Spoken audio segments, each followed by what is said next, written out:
últimas notícias que temos do dia. Rios e córregos inundando inúmeras cidades. Milhares sem energia elétrica após terrível furacão. 3 tufões acabaram de tocar o solo ao sul da cidade. E agora? O que é isso? Eu acho que é um terremoto. Eu nunca vi tais condições climáticas antes. Busquem abrigo imediatamente.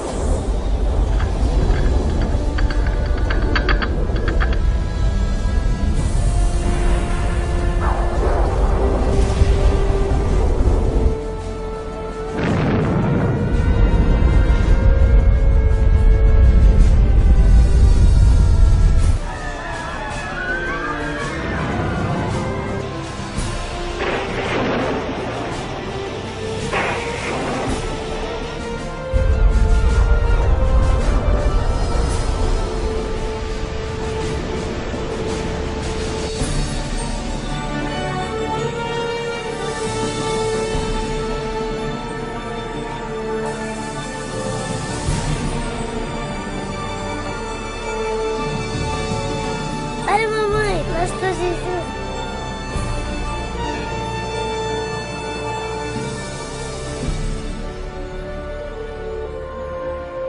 Os livros proféticos da Bíblia, conhecidos por muito tempo como mistério. Textos históricos, números antigos, imagens simbólicas. Todos eventos apocalípticos descritos por vir em breve. É realmente possível compreender o seu significado? O que é a marca da besta? Será, como dizem, um microchip de computador implantado sob a pele, ou será algo mais insinuoso? O que dizer sobre o anticristo? Este sinistro inimigo de Deus já se manifestou? Ou ainda espera nas sombras? Será um ataque terrorista que levará a Terra à tribulação final? Testemunharemos os horrores do Armagedon e as 7 últimas pragas? O que necessitamos saber para evitar ser deixados para trás quando o Senhor voltar? Reconheceremos os últimos dias e saberemos o que nos espera? O que você está pronto a experimentar revelará o que a Bíblia realmente diz sobre o final dos tempos. Junte-se a mim para juntos descobrirmos os incríveis fatos por trás dos eventos finais da profecia bíblica.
Mas você, Daniel, feche estas palavras.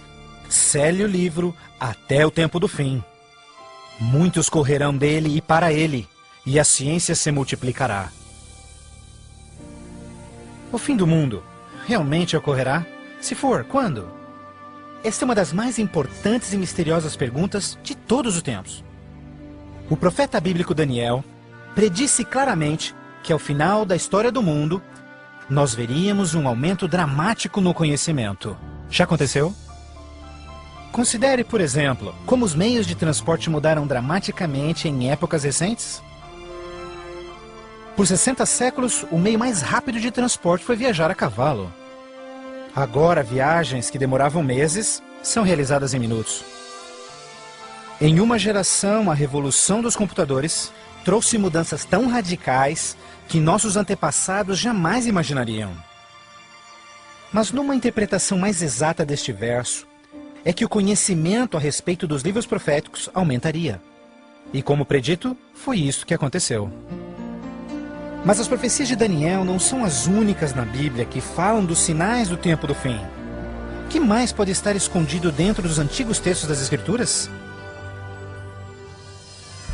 E você ouvirá de guerras e rumores de guerras. Não te preocupes. Porque todas estas coisas virão, mas passarão. Mas não é o fim ainda. Haverá fome, pestes, terremotos em vários lugares. Tudo isso será o começo das dores. Qualquer um pode ver em todo o mundo o quanto forças políticas e naturais têm tornado o nosso mundo moderno um lugar perigoso para se viver. Pense nisto. Nos últimos 100 anos, o mundo inteiro enfrentou 2 guerras mundiais, vários outros conflitos, sem mencionar o aumento de ataques terroristas. Além disso, um aumento na taxa de mortalidade em desastres naturais, incluindo terremotos, incêndios, inundações, tornados, tormentas assassinas num clima bizarro, tudo a caminho da destruição final do planeta.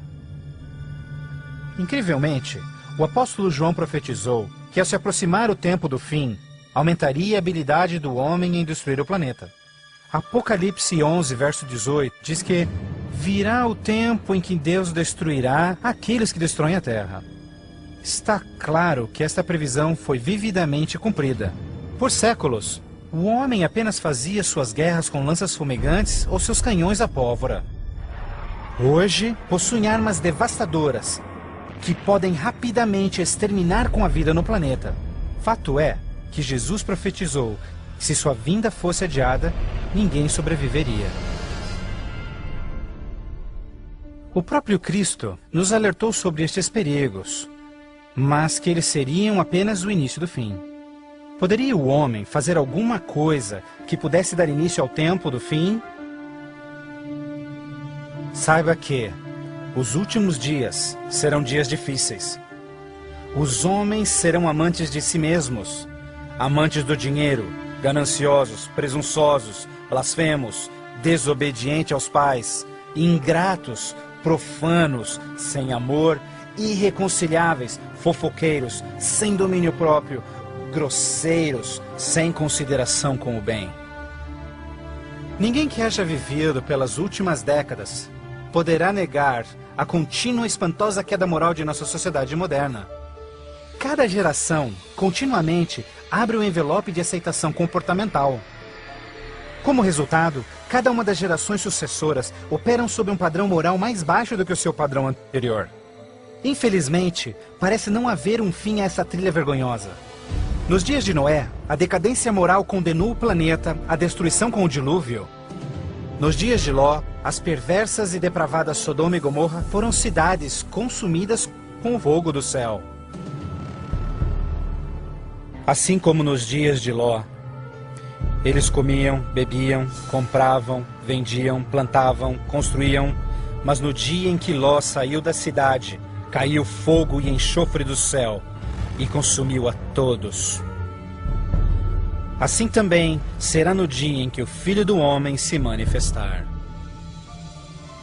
E em nossos dias, poderia ser incontrolável imoralidade e perversão novamente motivo para uma condenação vinda dos céus?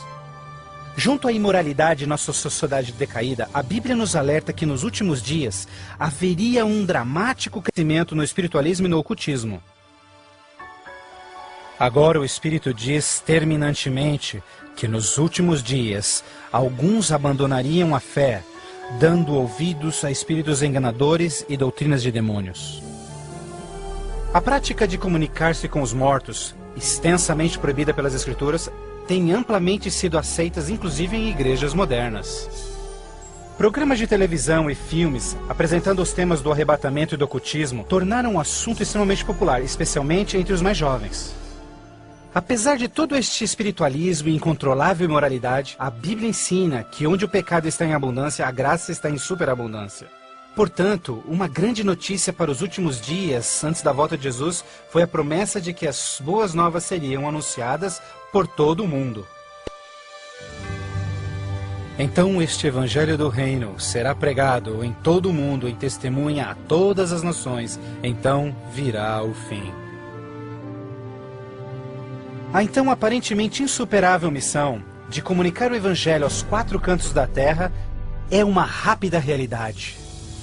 Com missionários, livros, fitas, transmissões via satélite e internet, o evangelho tem se espalhado rapidamente pelo mundo. a mensagem da salvação nunca antes foi tão amplamente divulgada como hoje. A Bíblia revela que estamos vivendo, obviamente, nos últimos dias. O aumento da ciência, instabilidade global, declínio moral, um explosivo interesse pelo ocultismo, todos testificam o tempo do fim. Os sinais do fim estão claramente se cumprindo, mas ainda mais, a Bíblia também nos alerta que entre as forças do bem e do mal, em última instância levarão o mundo ao conflito do Armagedon. A qualquer momento, uma crise global sem explicação atingirá todo o planeta, numa crise tão devastadora que o mundo jamais viu. Haverá então grande tribulação, como jamais se viu anteriormente, nem jamais haverá. Qual será a catástrofe que dará início à crise final? E quando acontecerá? Poderia ser um devastador ato terrorista? Talvez uma crise econômica internacional? Talvez até um terremoto, um asteroide ou algum outro evento cataclísmico? Talvez um acidente químico ou uma praga biológica mortal? Talvez a combinação de alguns desses acidentes. Mas mesmo a Bíblia não identificando o evento crítico exato, ela revela as dramáticas cenas que se seguem. Mais adiante você compreenderá mais sobre esses surpreendentes, chocantes eventos que muitos cristãos ainda não estão preparados.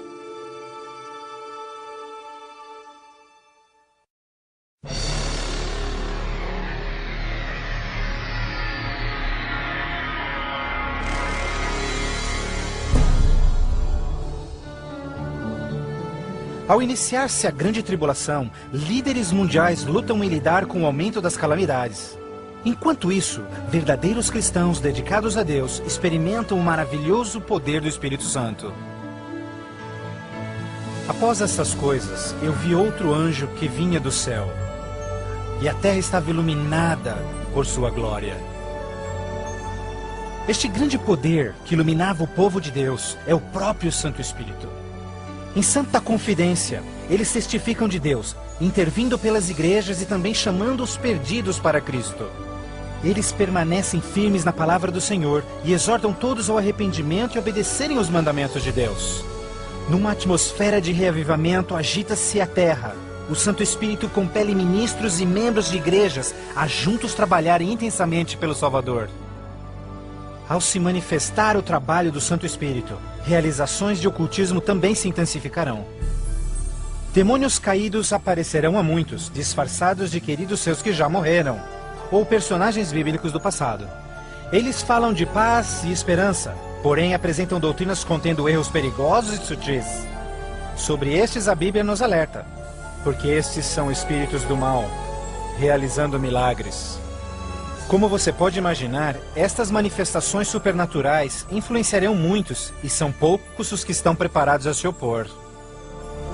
A esta altura, famílias e igrejas tornaram-se ineficazes no combate a esta crescente onda de fraqueza global.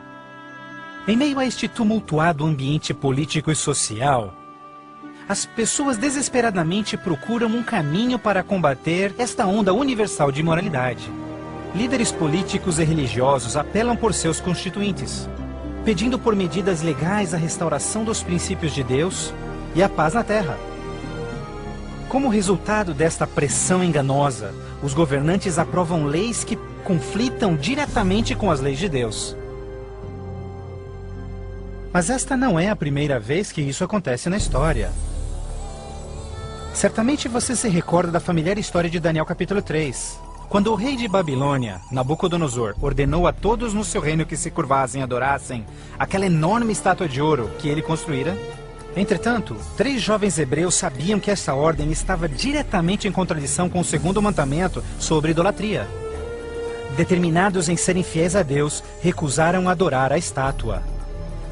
O rei ordena furioso que sejam lançados na fornalha ardente, mas Deus miraculosamente interveio e salvou suas vidas. Depois, a história de Daniel na cova dos leões. Você se recorda do rei da Pérsia, criando uma lei que proibia todos de adorarem qualquer deus, senão ele, por 30 dias? Mas Daniel sabia que obedecer esta lei seria uma violação do primeiro mandamento de Deus. Destemidamente, Daniel segue sua vida, orando diariamente a Deus, mesmo colocando sua vida em risco.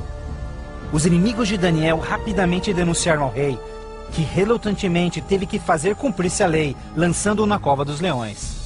Mas novamente, Deus intervém com seu poder e miraculosamente poupa a vida de Daniel. Da mesma forma, nos tempos do fim, Apocalipse prediz que o poder do mal obrigará governantes de todo o mundo a endossarem leis que definam como as pessoas adorarão a Deus. Estas leis irão aparentemente promover a moralidade, mas na realidade, elas preparam o mundo para aderirem à marca da besta e o anticristo.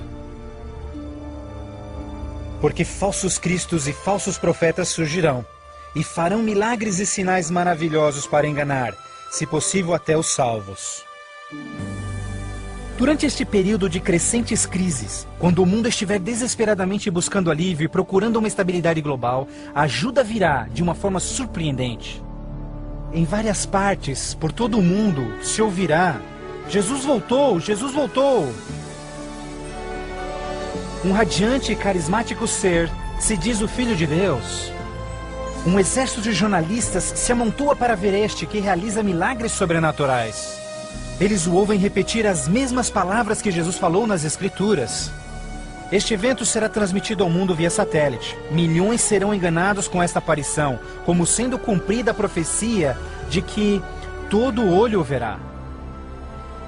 Inúmeras religiões estão ansiosas na expectativa por um Salvador. Então este deslumbrante ser aparenta ser a resposta às suas orações. Mas a Bíblia nos alerta em 2 Coríntios que Satanás pode transformar-se num anjo de luz. Infelizmente, não será Jesus quem o povo receberá de braços abertos, mas sim Satanás, disfarçado como Filho de Deus. Fazendo isso, o mal será capaz de unir o povo em todo o mundo e reconfirmar seu falso sistema de adoração. Assim, o mal concretiza a maior fraude que jamais se viu sobre a raça humana.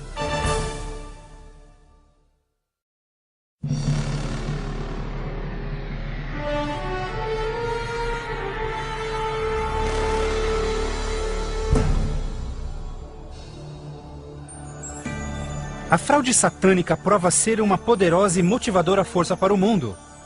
Muitos dos líderes espirituais aceitam este grande impostor, bem como o falso sistema de adoração que ele propõe.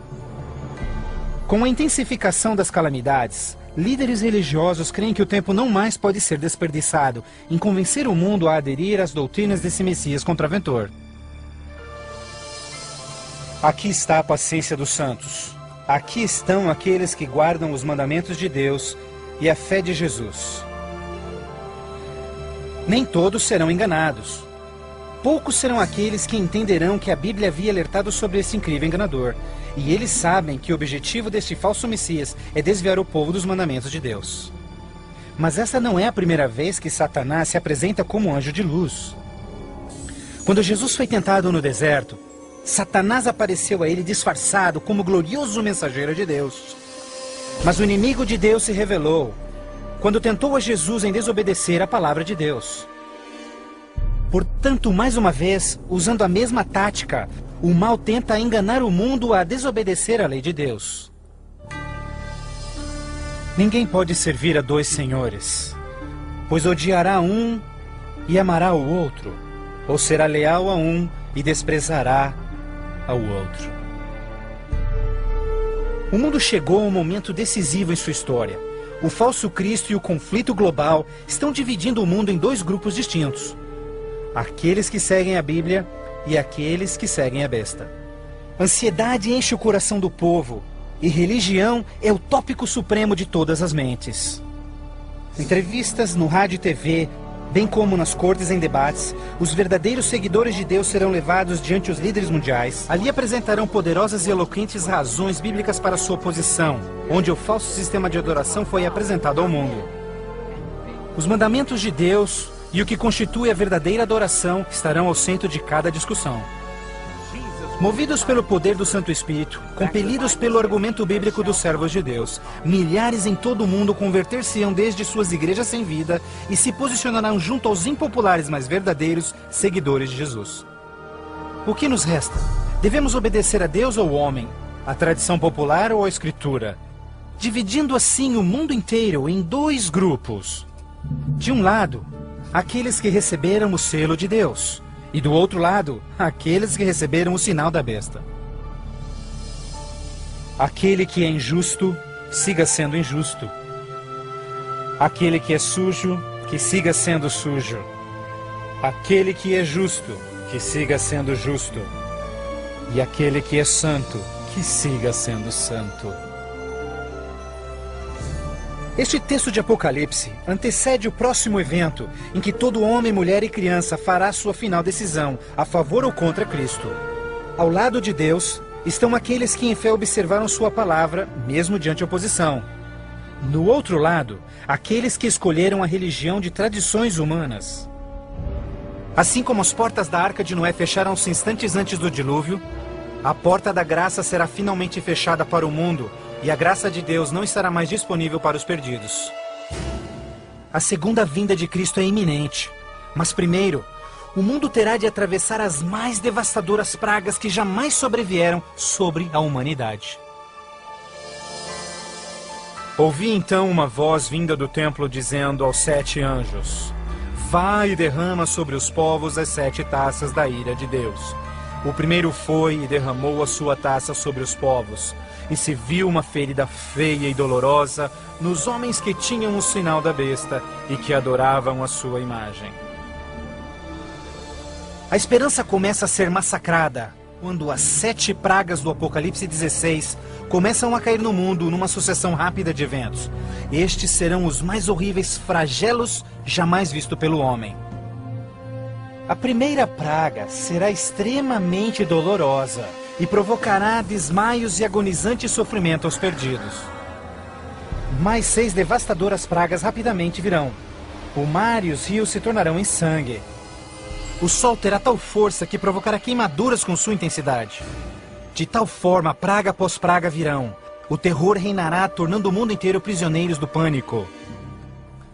Durante este período, alguns dos salvos encontrarão abrigo em locais isolados e remotos, onde serão protegidos e mantidos por anjos do Senhor.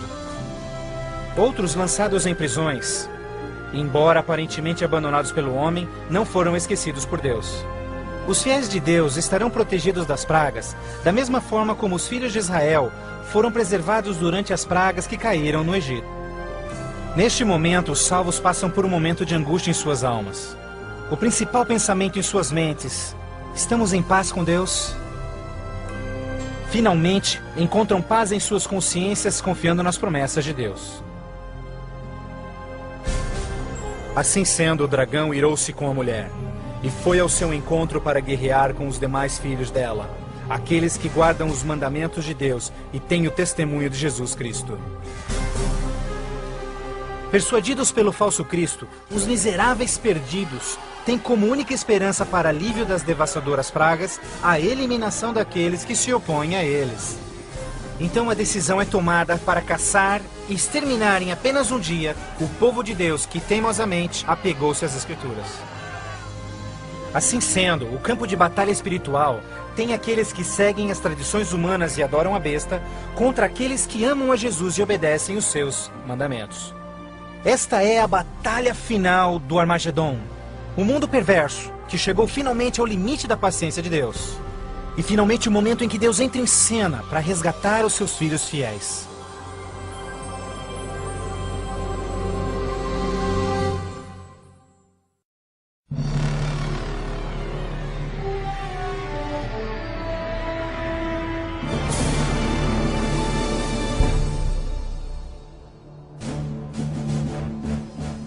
À meia-noite, o clamor foi ouvido. Aí vem o noivo. Na mais escura hora, a mais esperada esperança de todas as eras torna-se realidade. O comando da voz do próprio Deus é ouvido. Está cumprido! Aquela voz de trovão chacoalha os céus. Um imenso terremoto anuncia a aproximação do poderoso exército dos céus. Os filhos de Deus, há pouco sem cor e cansados, agora envoltos por um arco-íris, resplandecem diante de seus opressores. Suas faces brilham, ao contemplarem seu Redentor e o vasto exército de anjos que vieram para levá-los para casa. Atentem, porque ele está vindo nas nuvens do céu, e todo olho verá, inclusive os que lhe transpassaram, e todos os povos da terra chorarão por sua causa. Como você já sabe, este não será um momento de êxtase secreto. Todas as pessoas do planeta testemunharão este maravilhoso evento, e muitos estarão aterrorizados. Os ímpios fugirão desesperadamente para rochas e cavernas, tentando em vão esconder-se do santo rei que se aproxima. E como Jesus prometeu, os homens maus responsáveis por seu julgamento e crucifixão serão ressuscitados para presenciarem seu retorno nas nuvens do céu. Porque o Senhor, o próprio Deus, descerá dos céus, e como trovão, e com a voz do arcanjo, com som de trombetas de Deus, os mortos em Cristo serão primeiramente ressuscitados. Um grandioso som de trombetas é ouvido pelos céus, e a poderosa voz de Deus chamará os santos que dormem no Senhor desde todas as épocas, dizendo: Despertem, despertem, despertem vós que no pó da terra dormem, levantem-se. Por toda a extensão do planeta, um exército de santos se erguerá do pó da terra. Despertarão cheios de juventude, glorificados e revestidos de imortalidade, sem nenhum traço de enfermidades ou defeitos. E aqueles que ficarem vivos nestes momentos finais serão também transformados. Num instante, receberão um novo corpo imortal.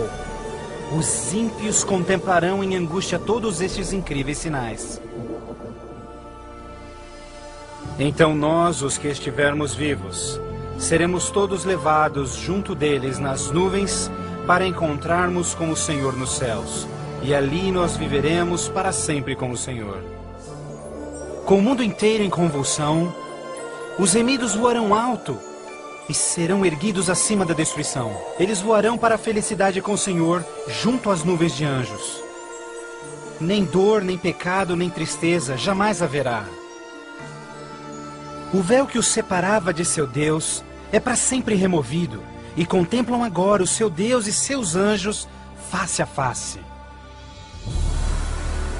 E naquele dia, o dia da destruição de Deus, será de uma extremidade da terra a outra, e não haverá nem pranto, nem ajuntamento, nem funerais.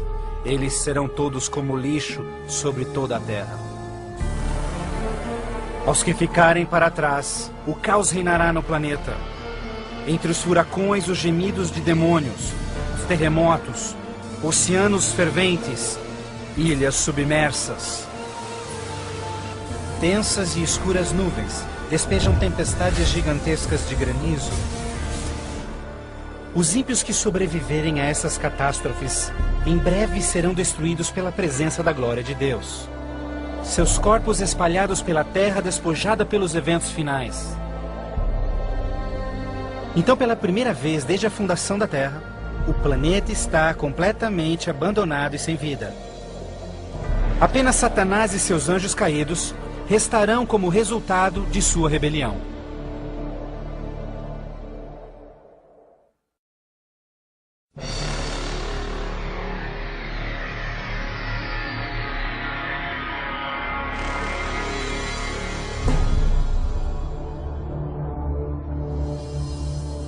Então vi um anjo que descia dos céus, que tinha consigo as chaves do abismo e uma grande corrente em suas mãos. Ele acorrentou ali Satanás por 1000 anos. Confinados no mundo que ele arruinou, Satanás e seus anjos ali estarão por 1000 anos. Prisioneiros na escuridão, num planeta vazio e abandonado, só com seus demônios, Satanás apenas poderá esperar e ponderar no dia de sua punição. Por toda parte ele contempla cidades destruídas, florestas queimadas e ossos secos, tudo resultado de sua guerra com os céus. Confinado num vasto abismo, solitário, sem ninguém para tentar ou manipular, ele se torna absolutamente miserável. Então vi tronos, e eles se sentavam neles, e o julgamento era comissionado a eles, E eles viveram e reinaram com Cristo por 1000 anos. Enquanto Satanás pensa em seu destino, os remidos desfrutam sem palavras as alegrias dos céus. Cada um deles conhece então o seu anjo da guarda, que responde a cada uma de suas perguntas sobre as suas vidas.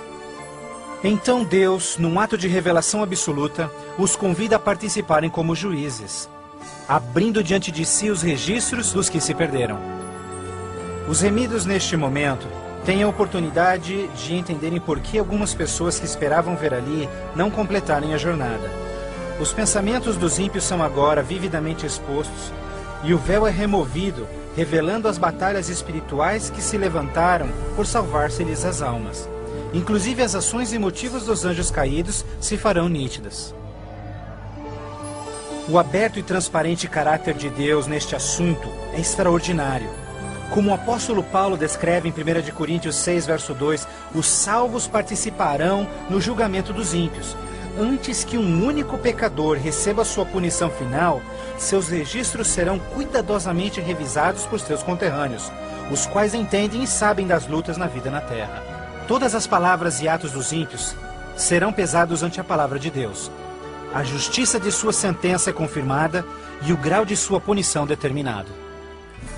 Finalmente, ao final dos 1000 anos, Jesus e os remidos preparam-se para o seu retorno à terra. O tempo é chegado para Satanás, seus anjos e os perdidos, quando enfrentarão as últimas consequências por seus atos. Em breve, os mansos herdarão a terra. Mas primeiro, Deus executará a fase final de seu julgamento e extinguirá o pecado do universo.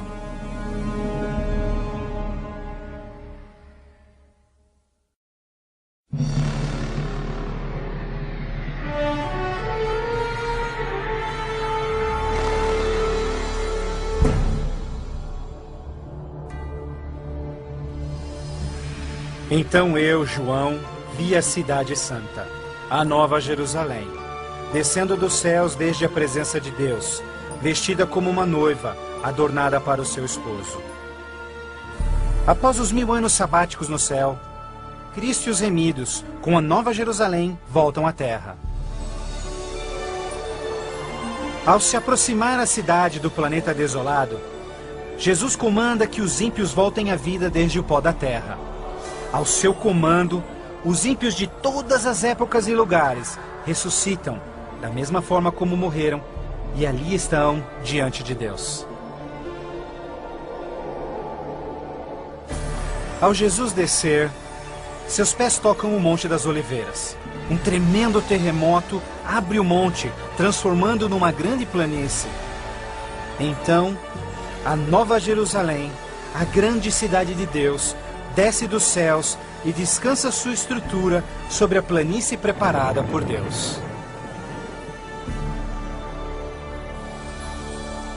Agora, quando os 1000 anos terminarem, Satanás será solto de sua prisão, e então irá atrás de enganar as nações, a fim de uni-los para guerrear.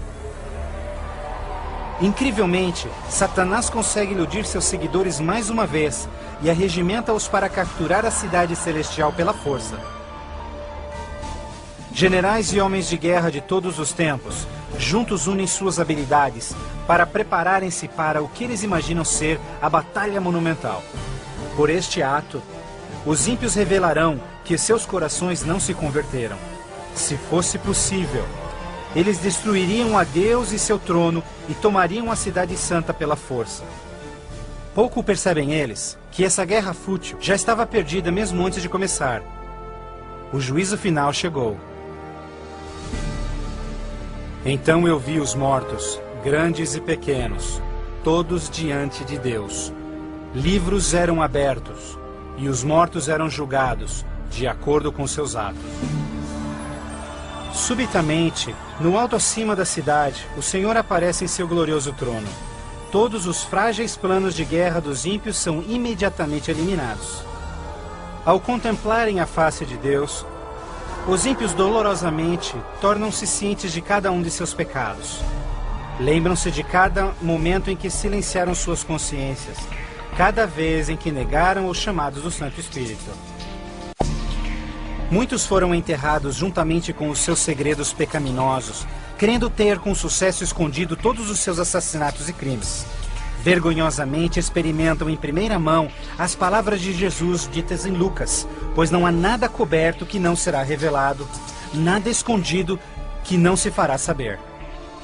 Ao se apresentar diante deles vividamente o panorama de suas vidas, cada ímpio entende completamente que por sua própria livre escolha rejeitaram a salvação.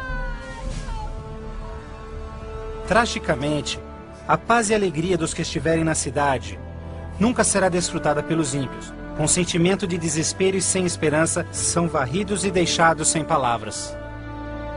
Os rebeldes não podem negar a justiça de Deus, declarando-se culpados. Em uma só voz clamam: justo e verdadeiro são os teus caminhos, ó Rei dos Santos. E caindo prostrados, eles adoram o Príncipe da Vida. Eles subiam aos cantos da terra e cercaram o acampamento dos santos. Então caiu fogo do céu desde Deus e os consumia. Finalmente, o tempo de encarar as consequências irreversíveis de suas ações. Sem nenhum aviso, fogo e enxofre caem do céu. A terra se fende e fogo brota desde cavernas subterrâneas. Enquanto o inferno engole os ímpios, os justos estão a salvo e em segurança dentro dos portões da Nova Jerusalém. Cada pecador é punido de acordo com os seus pecados. Os com poucos pecados são destruídos rapidamente, enquanto os culpados de horríveis pecados contra a humanidade sofrerão mais. Satanás, o instigador de todos os pecados, será forçado a sofrer muito mais. Para Deus, a punição dos ímpios é um ato doloroso, mas é algo que a sua justiça demanda. O salário do pecado é a morte. Na cruz, Jesus sofreu a punição final no lugar de todos os que aceitaram o seu sacrifício. Mas, tragicamente, os perdidos rejeitaram este presente e terão de pagar o preço por seus próprios pecados. Certamente o dia virá, queimando como fornalha. Todos os orgulhosos e todos os fracos serão consumidos.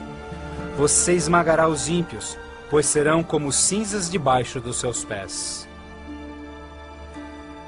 Ao se esfriarem as cinzas da destruição, os habitantes de todo o universo erguem suas vozes em louvor a Deus, pois o reino de terror de Satanás foi banido para sempre. Assim, com a paz no cosmos eternamente garantida, Deus agora dedica sua atenção à criação de um novo céu e uma nova terra.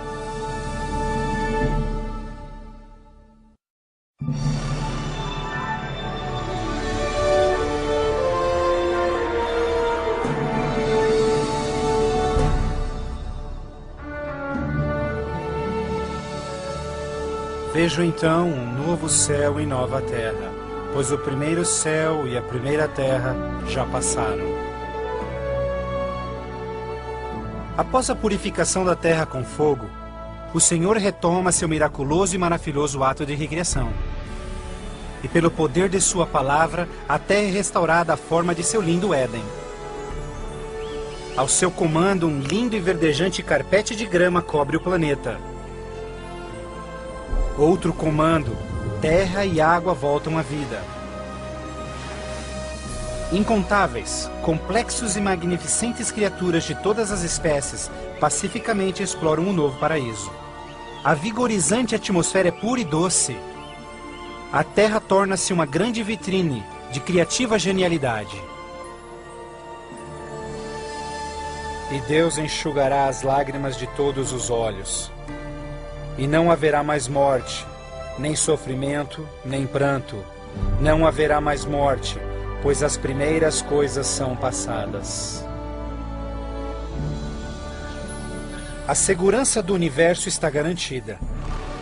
Com a Nova Jerusalém como sua capital, todas as criaturas regozijam-se no amor do domínio de Deus. Aqueles que foram resgatados da destruição eterna compartilham uma especial união com seu Criador, o que nenhum outro ser celestial poderia apreciar. Embora pecado e pecador foram para sempre destruídos, um traço desta grande rebelião ainda permanece. O que aconteceu com essas mãos? Estas são as marcas nas mãos, nos pés e no lado de Jesus. Ao passarem-se os dias inesquecíveis da eternidade, todas as memórias tristes e dolorosas se dissipam na glória brilhante e esplendorosa dos céus. Não mais atrelados a uma vida passageira, os imortais filhos de Deus são agora livres para alcançarem suas mais amplas ambições. Com ilimitada capacidade de absorver mais e mais conhecimento, revigoram as suas mentes. Sem barreiras, seus limites não mais os prendem à terra. Os remidos são agora livres para explorarem as maravilhosas obras de Deus em todo o universo. O céu é um lugar de perfeita paz e harmonia, onde o amor por Deus e pelos outros preenche todos os corações. A Bíblia promete que este reino pode ser seu eterno lar. Jesus deu-se em sacrifício na cruz para oferecer-te perdão e vitória sobre o pecado. Mais que qualquer coisa, Jesus quer que você viva com Ele neste novo lar. Se bem que Ele desesperadamente quer te salvar, Ele não pode forçá-lo em aceitar esse presente. Você deve aceitá-lo por si mesmo. Por que não aceitá-lo hoje? Peça-lhe agora e Ele entrará em seu coração.